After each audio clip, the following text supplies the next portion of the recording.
వీరవనిత చిట్యాల ఐలమ్మ గారి జయంతి సందర్భంగా ఈ రోజున ఆర్డీఓ ఆఫీసులో జయంతి ఉత్సవాలను నిర్వహించడం జరిగింది అధికారికంగా.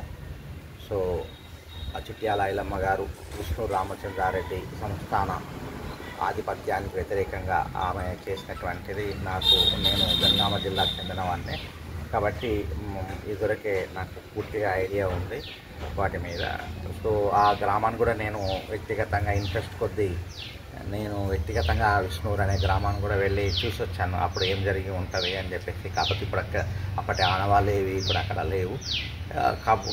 కానీ అప్పటి గుర్తులు మా జనగామ జిల్లాలో చాలా చెప్తూ ఉంటుంటారు. రజాకార్ల దురంతాలు, ఆ తర్వాత రజాకార్ల కంటే కూడా మెయిన్ అప్పటి సంస్థాన ఆధీశులు సాధించినటువంటి విష్ణు రామచంద్రారెడ్డి కానీ ఆయన కొడుకు బాబ్దొర కానీ వాళ్ళ అకృత్యాలకు వ్యతిరేకంగా తెలంగాణ సాయుధ పోరాటం ప్రారంభమైంది. తెలంగాణ సాయుధ పోరాటానికి స్ఫూర్తిగా వీళ్ళు చేసినటువంటి త్యాగాలు పనిచేశాయి. ఈ సందర్భంగా వారిని స్మరించుకోవడం అనేది నిజంగా అభినందనీయము.